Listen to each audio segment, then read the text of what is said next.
Goeiemôre en welkom weer eens vir 'n kuier in God se woord. En ek wil vanoggend vir u lees die baie bekende gedeelte, die vermeerdering van die brode. Johannes 6 vers 1 tot 15. Daarna het Jesus na die oorkant van die see van Galilea, dit is van Tiberias, gegaan en 'n groot menigte het hom gevolg omdat hulle sy tekens gesien het wat hy aan die siekes doen. En ons sien vandag nog steeds dat mense geneig is om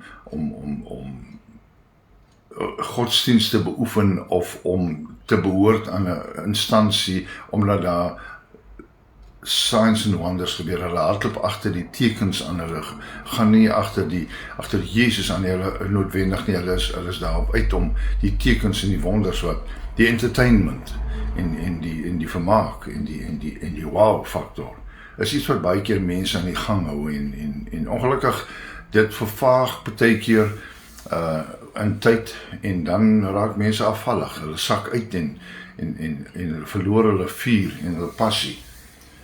En Jesus het op die berg geklim en daar met sy disippels gaan sit.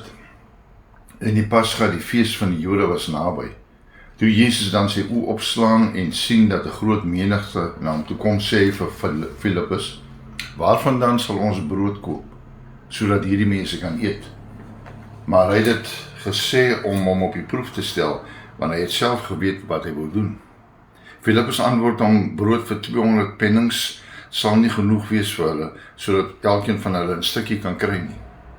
Een van sy disippels, Andreas, Simon Petrus se broer, sê vir hom: "Hier is 'n seentjie met wat 5 garsbrode en 2 visse het. Maar wat is dit vir so baie mense?" En Jesus sê: "Laat die mense gaan sit." En daar was baie gras op die plek, en die manne het toe gaan sit, omtrent 5000 in getal. En Jesus het die brode geneem en nadat hy gedank het, deel hy dit uit aan die disippels en die disippels aan die wat daar sit, so ook van die visse, soveel as hulle wou hê. En nadat hulle versadig was, sê hy vir sy disippels: "Maak die brokstukke bymekaar wat oorgeskiet het, sodat niks verlore gaan nie." Hulle maak toe bymekaar en het 12 mandjies gevul met brokstukke van die 5 garsbrode wat oorgeskiet het, wat by die wat geëet het. Toe die mense dan die tekens sien wat Jesus gedoen het, sê hulle: "Hy is waarlik die profeet wat in die wêreld sou kom." En toe Jesus merk dat hulle wou kom en hom met geweld neem om hom koning te maak, het hy weer weggegaan na die berg, hy alleen. Tot sover. Ons sien dat in vers 2 lees ons dat mense Jesus volg vir wat hy doen, vir die voordeel wat bekom kan word, vir die vermaaklikheidswaarde verbonde aan die byeenkoms, om teenwoordig te wees. En soos ek gesê het, is dit baie gevaarlik, want dit is iets wat baie keer so 'n bietjie afneem, en die ywer en die opgewondenheid bly nie altyd nie. Want die sug na vermaak, die toleransie raak al hoër en die vraag na meer en beter raak al meer. So dit is wanneer mense begin agterkom, maar ek verloor nou so 'n bietjie spoed. Ek word nie meer genoeg bevredig deur dit wat ek ervaar nie. In vers 5 en 6 sien ons dat dikwels vereis God van ons 'n antwoord terwyl hy reeds die uitkoms ken. Miskien toe hy vir Filippus vra, wat gaan ons doen, het hy reeds geweet wat gaan gebeur. Hy toets ons geloof dikwels, ons ingesteldheid, ons gesindheid. Hy vra, vertrou julle my genoeg om te weet dat niks by my onmoontlik is.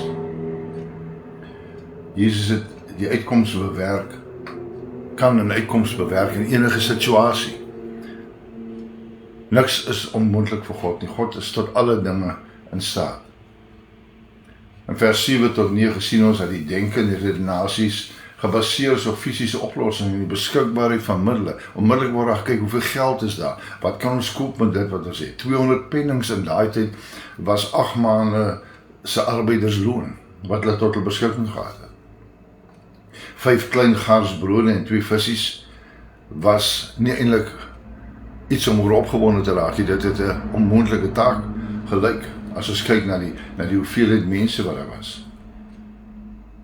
Dikwels sê ons, ek kan nie, ek is nie goed genoeg nie, ek is nie so 'n mens nie, my voor- en afkere speel 'n rol in dit wat ek bereid is om te doen, of dit wat ek bereid is om te glo. My agtergrond, my kultuur, daar waar ek vandaan kom, is alles dinge wat 'n rol speel, en as ons daarop steun, dan gaan ons baie moeilik in geloof met oorgawe kan optree. Hebreërs 11 vers 1 sê dat geloof is dit wat ons nog nie sien nie, asof dit reeds is.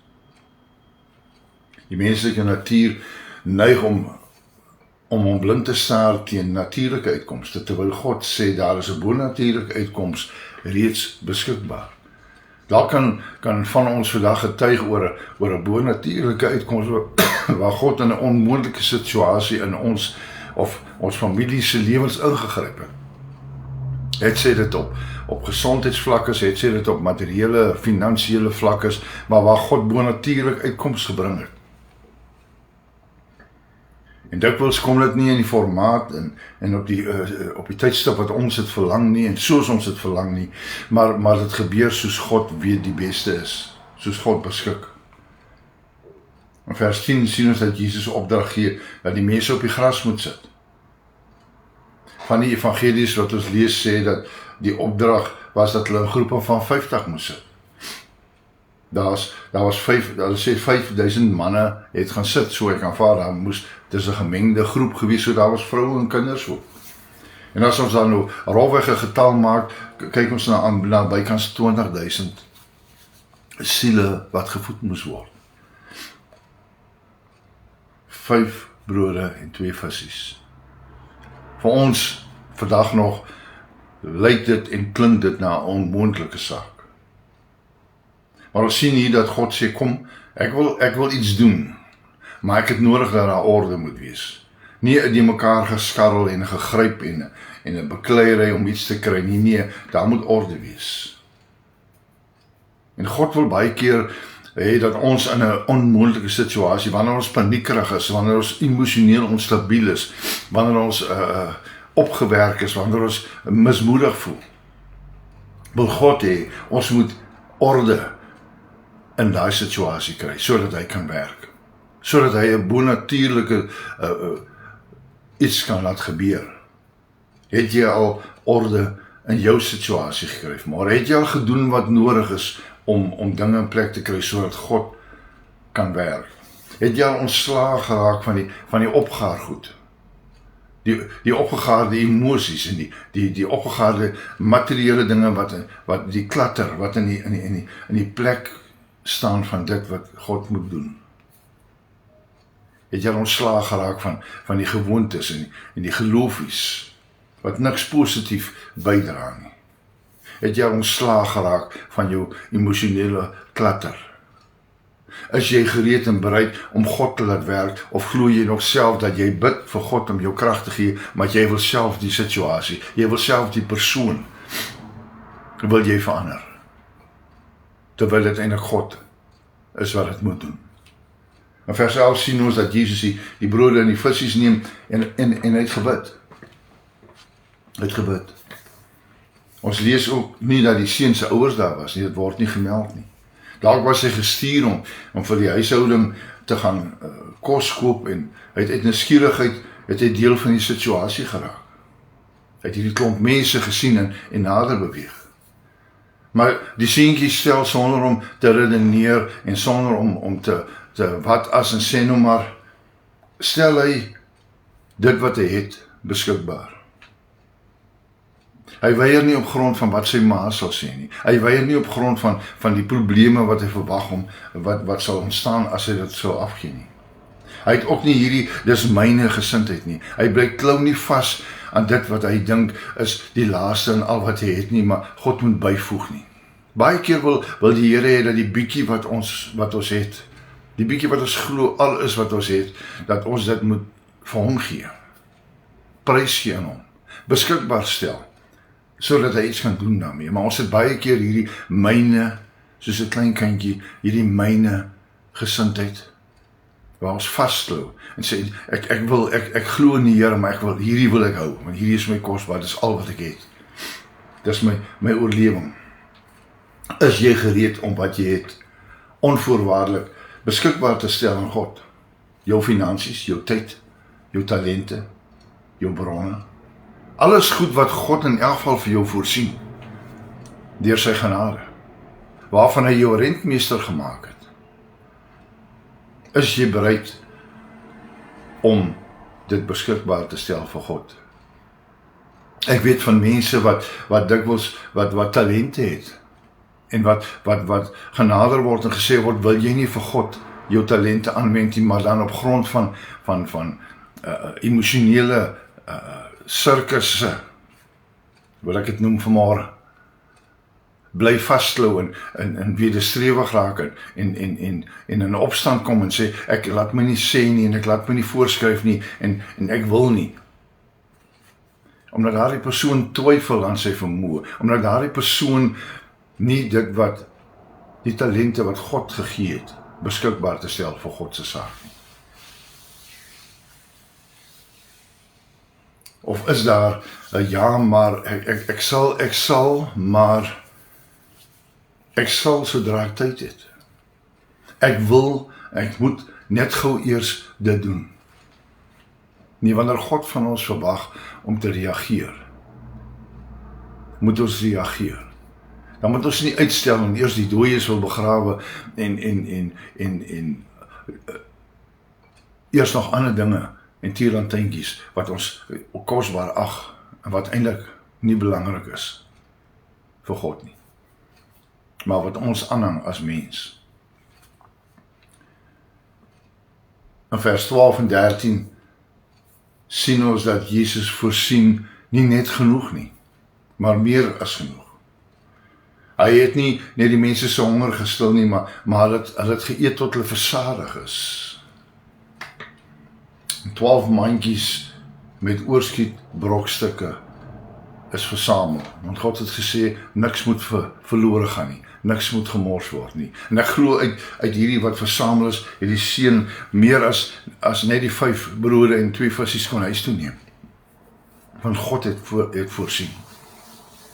God wil voorsien in meer as jou onmiddellike behoefte, jou situasie verander, as jy net beskikbaar stel wat jy het. Ons dien 'n God wat genoem word El Shaddai, a God of more than enough, nie El Skimpy nie, 'n God wat net bietjie voorsien nie, wat net genoeg gee nie. Hy gee tot versadigingspunt. Met watter gesindheid gee ek en jy? Gee ons met voorbehoud? Gee ons so 'n stukkie en wil 'n stukkie terughou? Kan jy God met Hebreërs 11:1 geloof vertrou, of het jy wonders en vermaak nodig om jou te motiveer? Moet jy geëntertain word? Aanbid jy die prediker? Gaan jy daar waar dit lekker is? Want jy sien, om 'n pad met die Here te stap, is nie maklik nie. Dit ongelukkig vereis dat ek sekere dinge moet aflê. Dit vereis dat mense my anders gaan aansien, my gaan spot, my gaan beledig, my gaan vermy. Dis als dinge wat ons as kinders van die Here ervaar, want dit is nie 'n maklike pad nie. Maar dit is 'n pad wat die moeite werd is om te stap. God wil iets groot in ons lewens doen, maar ons dink en bekommer ons oor wat ons nie het nie, of die struikelblokke in ons pad, en so mis ons God se doel vir ons. Ons bekommer ons oor wat sal die mense sê. Ons wil voldoen aan menslike standaarde en waardes en opinies, terwyl ons God se woord eenkant toe stoot. Dit minder ag as menslike, tydelike dinge. Ons moet fokus op die einddoel. Ons moet nie rondkyk en omstandighede toelaat om ons fokus te steel. Petrus het op uitnodiging van Jesus op die water geloop. Maar die oomblik toe hy sy fokus van Jesus afhaal, toe sink hy, toe misluk hy. Hoekom sukkel jy? Hoekom kan jy nie in die gang kom nie? Hoekom is jy bang? Hoekom loop jy in vrees? Is dit omdat jy jou fokus van Jesus afgehaal het? Is dit omdat jy fokus op die dinge om jou? Die gevare, die uitdagings, die menslike opinies, die minderwaardigheid om te voel ek is nie goed genoeg nie, omdat ek my meet aan ander? Nee, ek moet gaan en ek moet my meet aan die woord van God. Ek moet my oë op Jesus gefestig hou, dan sal ek ook op water kan loop. Dan sal ek ook die onmoontlike kan oorkom. Ek sluit af. Kan jy vandag jou broodjies en visies vir God gee om te gebruik? Mag jy 'n geseënde week hê. Ons gesels weer.